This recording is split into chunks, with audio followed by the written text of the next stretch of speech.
দেওয়া হয়েছে। কেন প্রধান উপদেষ্টা নিজে বক্তব্য দিতে পারলেন না? উনি কি আমাদের দেশের গার্জিয়ান নাকি অন্য কেউ? এত বড় একটা ঘটনা ওনার স্টেটমেন্ট লাগবে না? প্রেস উইং কেন? আচ্ছা, স্বরাষ্ট্রমন্ত্রী যে বক্তব্য, এটার মানে কি বলে যে এটা একটা মানে এটা কোনো স্টেটমেন্টই না। দেখেন, আমি তো মনে করি ওই মুক্তিযুদ্ধকে মেরে ফেলাটাই উচিত ছিল, কারণ প্রধান উপদেষ্টা রিসেট বাটন চেপে দিয়েছেন। রিসেট বাটন চেপে দিয়েছেন মানে এভরিথিং ইজ গন, 71 গন। এটা তো মুক্তিযুদ্ধ থাকবে না বাংলাদেশে। মানে ঘটনাগুলি কি ঘটতেছে দেখেন, মানে এগুলি চিন্তা করলে মাথা খারাপ হয়ে যায়। আমার এক অনুজ প্রতিম, তার স্ত্রী মাদ্রিদে বাংলাদেশ এম্বাসিতে তার পোস্টিং ছিল, একেবারে নির্বিরোধ একটা মহিলা। হ্যাঁ, তার কোনো ফেসবুকের কোনো পোস্ট নাই, কিচ্ছু নেই, একেবারে নির্বিরোধ। তাকে কল ফর করা হয়েছে, ঢাকায় এনে তাকে এই জনপ্রশাসনে অ্যাটাচ করা হয়েছে। কারণ কি? কারণ হচ্ছে তার বাবা 1970 সালের নির্বাচনে এমপিএ হয়েছিলেন, মেম্বার অফ, তাও এমএনএ না, member of national assembly, member of parliament, মানে প্রভিন্সিয়াল অ্যাসেম্বলি মেম্বার। 1970 সালে যখন সবাই আওয়ামী লীগ, সেই নির্বাচনে উনি অংশগ্রহণ করছিলেন। উনি 73-এও নমিনেশন পান নাই। হ্যাঁ, এই অপরাধে তাকে ওখান থেকে কল ফর করে জনপ্রশাসনে অ্যাটাচ করা হয়েছে। ভাবেন একবার। আচ্ছা, আমি এটা স্ট্যাটাস দিলাম, এরপরে কি হলো জানেন? বুড়িমারি 6 নম্বর সেক্টরের একটা অঞ্চল মুক্তাঞ্চল ছিল। সেখানকার আমার এক ছাত্র আমাকে ফোন করে বলল, স্যার আমার এখন কি হবে? আমি বললাম, কেন, কি হয়েছে? বলে যে ওই নারীকে এই অবস্থা করতে আমার কি হবে? আমি বললাম, কি তোমার কি হয়েছে বলো। তার বয়স কিন্তু 50-এর উপরে। বললো, স্যার মুক্তিযুদ্ধের সময় আমাদের এলাকা তো মুক্তাঞ্চল ছিল, মুক্তিযুদ্ধরা আমার দাদার বাড়িতে এসে খাইতো, এবং একবার আমার দাদা একটা গরু জবাই করে মুক্তিযোদ্ধাদের খাওয়াইছিল 71-এ। তা আমার কি হবে স্যার? আমার তো দাদা মুক্তিযোদ্ধাদের গরু জবাই করে খাওয়াইছে। এরকম একটা আবহ তৈরি হয়েছে দেশে, ভাবেন একবার আপনি। হ্যাঁ, মানে আমি ভাষায় প্রকাশ করার মতো না। এখন দেখেন, এই লোকটা একটা খেতাবপ্রাপ্ত মুক্তিযোদ্ধা, রাজনৈতিক পরিচয় দেখা গেছে যে তিনি বিগত সরকারের আমলেও সেখানে 12 বছর বাড়ি ছাড়া ছিল। 12 বছর মুজিবুল হকের মানে রাজনৈতিক প্রতিপক্ষ হিসাবে তাকে 12 বছর সে বাড়ি ছাড়া ছিল।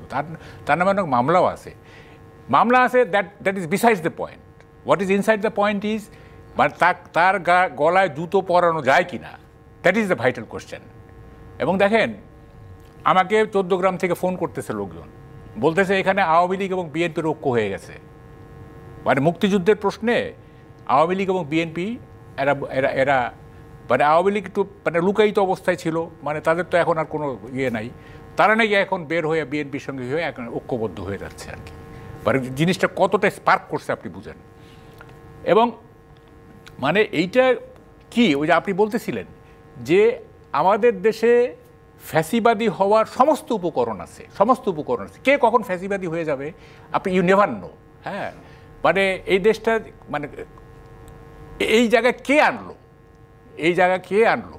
মানে হ্যাঁ, গত 15 বছর একটা অপশাসন চলছে, একটা দুঃশাসন চলছে, নানা রকম লুটপাট হয়েছে, সে হয়েছে, কিন্তু এই যে মানে পাবলিক লেভেলে যে ফ্যাসিবাদী আচরণ আমরা দেশে সরকারি লেভেলে সরকার ফ্যাসিবাদী আচরণ করছে, পাবলিক কিন্তু ফ্যাসিবাদী আচরণ করে নাই। এখন তো পাবলিক ফ্যাসিবাদী আচরণ শুরু করছে। এ তো ভয়ঙ্কর। আপনি যে আমার পয়েন্টটা ধরতে পারছেন?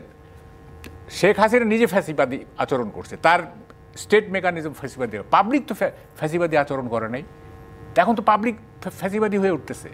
এখন কি করণীয় আপনি বলেন, কি করণীয়? আমার তো মাথায় কিছু ধরতেছে না। এখন দেখেন কি করবেন।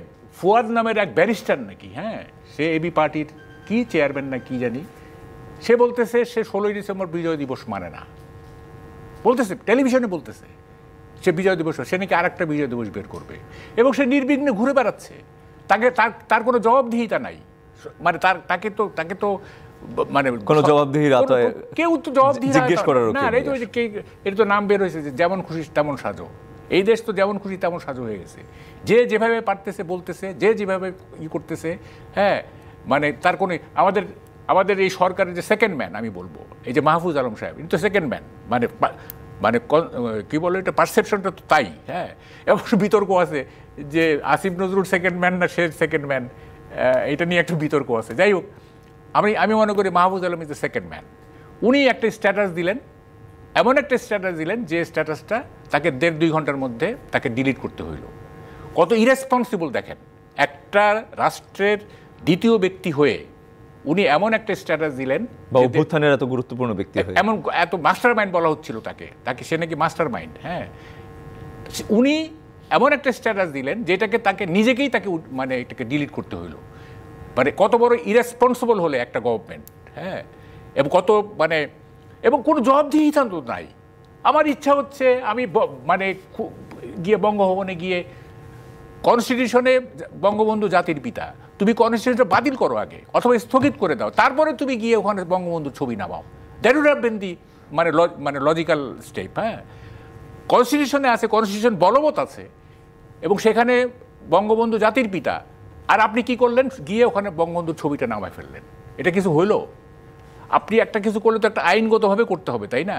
হ্যাঁ, তো এই যে ললেসনেস, যে স্বচ্ছতা এবং জবাবদিহিতা, বৈষম্যহীনতার মানে দাবিতেই আসলে এই আন্দোলন হয়েছিল, হ্যাঁ, সেটির প্রতিফলন আমরা আসলে দেখতে পারতাম তখন। আমার কথাটা হচ্ছে যে দেখেন, এই যে চলতেছে সারা দেশে ললেসনেস যে চলতেছে, হ্যাঁ, দেখেন ব্রিগেডিয়ার সাখাওয়াতকে সরায় দেওয়া হলো। হ্যাঁ, সরায় দেওয়া হলো কি, উনি একটা পয়েন্ট তুলছিলেন 7.64, ওনাকে উনি যদি আজকে যদি হোম মিনিস্টার থাকতেন, আমার মনে হয় সিচুয়েশন এত ডেটোরিয়েট করতো না। এই স্বরাষ্ট্রমন্ত্রী তো ইনকেপেবল। ওনাকে জিজ্ঞেস করা হয় যে জাতীয় পার্টির হেড অফিস পড়ায় দেওয়া হচ্ছে, আপনি কি বলবেন? আমি তো এই যে জানি না, আমি তো এটা জানি না। উনি কিছুই জানেন না। হ্যাঁ, এত কিছু যে হয়ে যাচ্ছে দেশে। আপনি এই যে কিছুদিন আগে 2টা জেলায় 8টা মন্দির ভাঙা হয়েছে, এই কিছু কতদিন আগে। তারপরে ধরেন যে তাবলিগের গ্রুপ ওরা মারামারি করে 4 জন মারা গেল, আগুন লাগতেছে বিভিন্ন জায়গায়, বিভিন্ন স্থাপনায়। তারপরে মোবাইল ফোন মানে প্রোটেক্ট করতে গিয়ে তাকে হত্যা করা হচ্ছে, ব্যাংক ডাকাতির চেষ্টা করা হচ্ছে, লঞ্চ ডাকাতি হইলো, তারপরে বুয়েটের ছাত্র মানে ড্রাঙ্ক ড্রাইভার তাকে মেরে ফেললো, একটা মানে বুয়েটের ছাত্র মানে কি একটা বিরাট ব্যাপার। তারপরে মসজিদের টাকা নিয়ে সংঘর্ষ হচ্ছে, 100 জন আহত হয়ে গেল। এই যে ইসলামের মাঠে আমরা সংঘর্ষ, এই যে চলতেছে, ললেসনেস চলতেছে। হ্যাঁ, আমাদের স্বরাষ্ট্রমন্ত্রী কি করতেছেন? He should resign, he should immediately resign. এবং সেখানে ওনাকে রিপ্লেস করতে হবে একজন ভালো স্বরাষ্ট্রমন্ত্রী দিয়ে, হ্যাঁ, যিনি অ্যাক্ট করতে পারবেন। এই ধরনের ইনঅ্যাক্টিভ, এই ধরনের নির্বিকার, এই ধরনের মানে কি বলে মেরুদণ্ডহীন আমরা স্বরাষ্ট্রমন্ত্রী দেখতে চাই না।